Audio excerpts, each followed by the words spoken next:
morning, students. I wholeheartedly welcome all the MCOM first semester Indian Financial System subject students to this video lesson. The topic of the lesson is secondary markets in India, that is in the Unit 4 Capital Markets. I am Dr. K.V. Somnath, Assistant Professor, GS College of Commerce, Vartha. Let us go for the learning of the fundamentals of the stock exchange. What is a stock exchange? A stock market is also called as a stock exchange, is a place where the shares of the publicly listed companies are traded. It originated in India at the end of the 18th century when a lot of negotiable instruments were introduced in the market. A stock exchange helps in facilitating the trades that allow the smooth functioning of the transactions. There were numerous stock exchanges in India that were formed during the early 1990s. As of now, the most important stock exchanges in India are the Bombay Stock Exchange and the National Stock Exchange, NSE, BSE and NSE. Then, the organization of stock exchanges. The stock exchanges are organized into three categories. They may be 1. A public limited company, 2. A company limited by guarantee, 3. A voluntary non-profit association.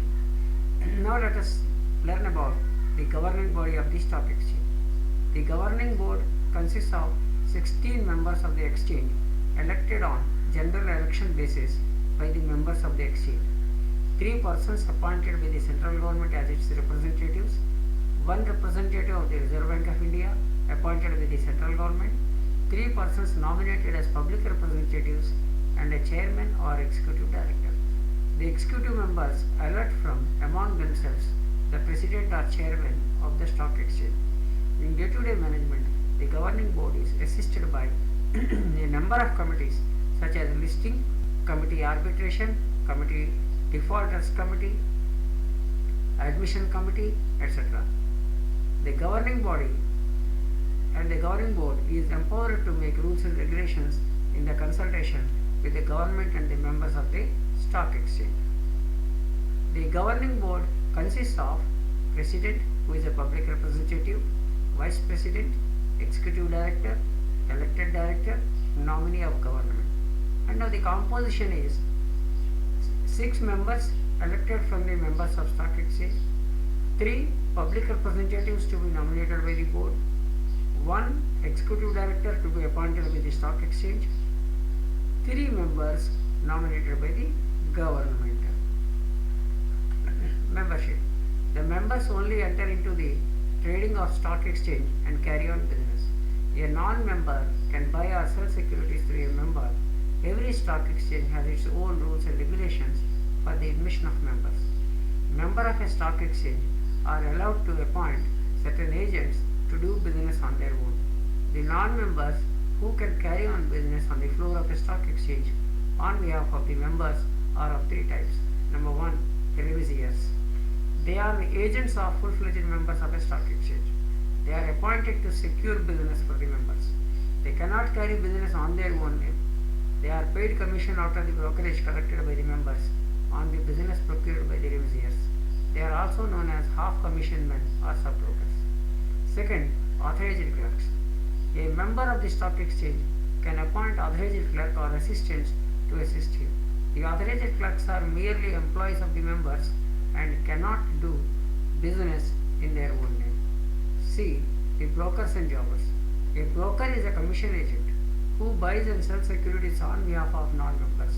He executes the order of his client and earns commission from them. A jobber is an independent dealer in securities who buys and sells securities in his own name.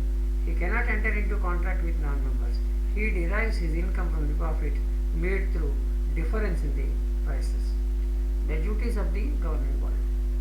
The first duty is supervising, controlling and directing all the matters and activities affecting stock exchange.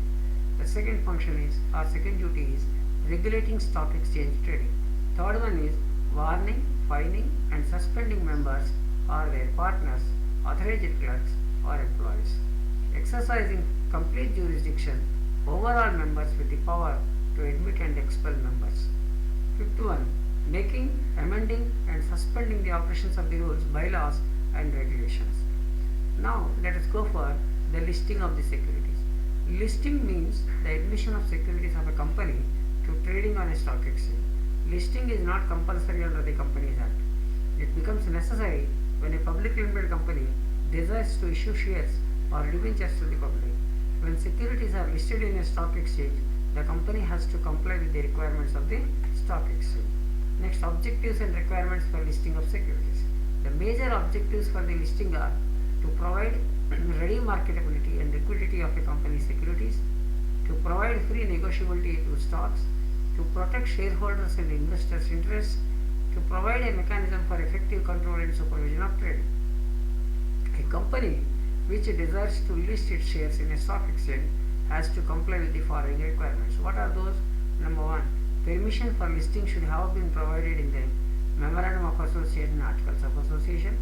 The company should have issued for public subscription at least the minimum prescribed percentage of its share capital, that is 49%. The prospectus should contain necessary information with regard to the opening of subscription list, receipt of share application, etc. Allotment of shares should be done in a fair and reasonable manner. In case of oversubscription, the basis of allotment should be decided by the company in consultation with the recognized stock exchange where the shares are proposed to be listed. The company must enter into a listing agreement with the stock exchange. The listing agreement contains the terms and conditions of the listing. It also contains the disclosures that have to be made by the company on a continuous basis. Next one is minimum public offer. A company which desires to list its securities in a stock exchange should offer at least 60% of its issued capital for public subscription. Out of the 60%, a maximum of 11% in the aggregate may be reserved for the central government, state government, their investment agencies, and public financial institutions. The public offer should be made through a prospectus and through newspaper advertisements. The promoters must choose to take up the remaining 40% for themselves or allot a part of it to their associates.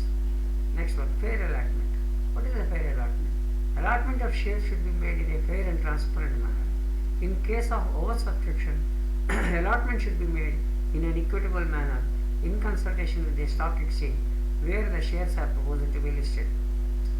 Otherwise, in a case the company proposes to list its shares in more than one exchange, the basis of allotment should be decided in consultation with the stock exchange which is located in the place in which the company's registered office is located.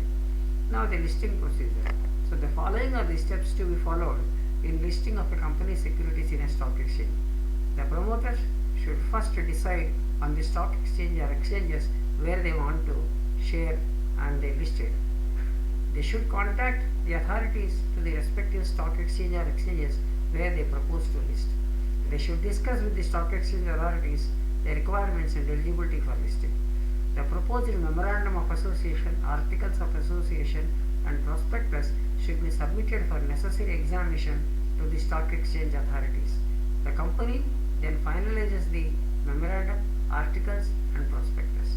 The securities are issued and allotted. The company enters into a listing agreement by paying the prescribed fees and submitting the necessary documents and particulars. Shares are then and are available for trade. Trading in a stock exchange. The first step is selection of a broker who is going to act as a broker. That should be decided and the complete details of the broker should be submitted. Second, opening demat account with the depository. Third one is placing the order. Fourth one is executing the order. And fifth one is settlement. The settlement is of two kinds, on the spot settlement and the forward settlement. And the settlement procedure. In the stock market, there is always a buyer and a seller. So when a person buys a certain number of shares, there is another trader who sells the shares. This trade is settled only when the buyer receives the shares and the seller receives the money. There are three phases in a secondary market transaction, that is trading, clearing, and settlement. What is trading? Trading is, in the stock market, a large number of trades occur simultaneously. The stock exchanges use an electronic order matching system to match buy and sell orders from the different traders. This way, each trade is executed. Clearing. Once two orders match and a trade is executed, the clearing process takes place. Clearing is the identification of what security is owed to the buyer and how much money is owed to the seller. The entire process is managed by clearing houses. These are the independent entities. Settlement. The next step is to fulfill the financial obligations identified in the clearing step. This involves the transaction settlement for the buyers and sellers. So once the buyer receives the security and the seller receives the payment, the transaction is said to be settled. Next, who are the participants involved in this process? The first participant is clearing corporation. So what is a clearing corporation? Clearing corporation is one of the major participants involved in clearing and settlement process in stock market. The responsibility for clearing and settlement of the trade executed at the stock exchange lies on the National Securities Clearing Corporation Limited (NSCCL). It is also the in charge of the risk management and is obligated for meeting all settlement regardless of the member defaults. The second agency is clearing members or custodians. They are another participant in the clearing and settlement process in the Indian stock market. When trading members place deals in the stock exchange, the same is moved to NSCCL, which is called as National Securities Clearing Corporation Limited, which transfers them to the clearing members. The clearing member is in charge of determining the position of share to suit the trade. The third one is the clearing bank. The clearing banks are responsible for the settlement of funds. There are 13 clearing banks and each clearing member needs to open a clearing account, either one of them with the banker. In case of a payout, clearing members receive funds in the clearing account, and in case of paying, they need to make funds available. The fourth one is depositories.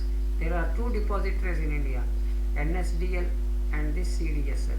NSDL in the sense National Securities Depository Limited, and CDSL means Central Depository Services Limited. These two depositories hold the demat account, and clearing members also need to maintain a clearing pool account with them, and clearing members need to transfer the securities to the clearing pool account they hold with the depositories on the date of settlement. Fifth one, professional clearing members. These are special category members appointed by the NSCCL. However, note that they are not allowed to trade, and they can only clear and settle trades executed for their clients. Professional clearing members generally constitute banks, custodians, etc. Now let us go to the settlement process. The trade settlement is a two-way process which comes in the final stage of the transaction. Once the buyer receives the securities and the seller gets the payment over the same, the trade is said to be settled. While the official deal happens on the transaction date, the settlement date is when the final ownership is transferred. The transaction date never changes and is represented with the English letter capital T, and the final settlement does not necessarily occur on the same date. The settlement day is generally T plus 2, means transaction day plus 2 days.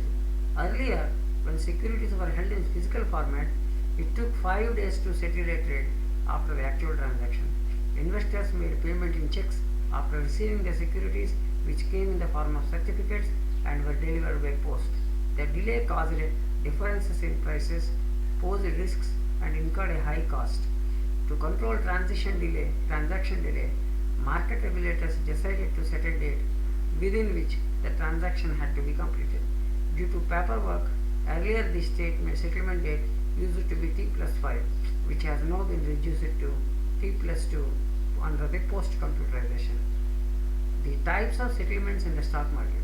Trade settlements in the stock market have been broadly categorized into two ways. One is the spot settlement.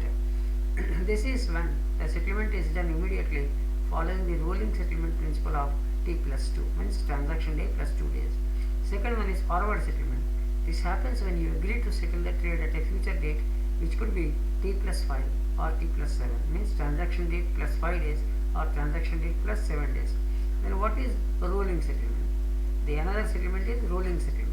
A rolling settlement is one in which the settlement is made in the successive days of the trade. In a rolling settlement, trades are settled in T plus 2 days, which means deals are settled by the second working day. This excludes Saturday and Sunday, bank holidays, and exchange holidays. So if a trade is conducted on a Wednesday, it will be settled by Friday. Similarly, if a stock is bought on Friday, The broker immediately deducts the total cost of investment from the account on the same day, but receiving the shares is on the Tuesday. The settlement day is also the day you become the shareholder of the record. The settlement day is essential for those investors who are looking to earn dividends. If the buyer wishes to receive a dividend from the company, then he must settle the trade before the record date for a profit. The rolling settlement rules in Bombay Stock Exchange. In the Bombay Stock Exchange, securities in the equity segment are settled in T plus 2 days, means transaction day plus 2 days. Government securities and fixed income securities for retail investors are also settled in T plus 2 days, means transaction day plus 2 days. Pay in and payout of money and securities need to be completed on the same day. The delivery of securities and payment by the client has to be done with one working day after the BSE completes the payout of the funds and securities. Now let us look into the settlement cycle of the National Stock Exchange. So the total activities and the working days have been presented in this slide. The first one is rolling settlement trading, which is called as T, means transaction day. Clearing including custodial confirmation and delivery generation, that is T plus 1, means transaction day plus 1 additional day. Settlement through securities and funds, pay in and payout, that is T plus 2. Post settlement auction, T plus 2. Auction settlement, T plus 3. Report for bad deliveries, T plus 4. Pay in and payout of rectified bad deliveries, T plus 6. Re-reporting of bad deliveries, T plus 8. Closing of re-bad deliveries, T plus 9. With this, I hope that you might have got the exposure of what actually is happening in the case of the trading, the clearing, the settlement and the entire transactional system which will be taking place on the stock exchanges or the stock markets or the secondary markets in the Indian capital market scenario. I wish you have understood all these things in a clear manner. Thank you very much. All the best.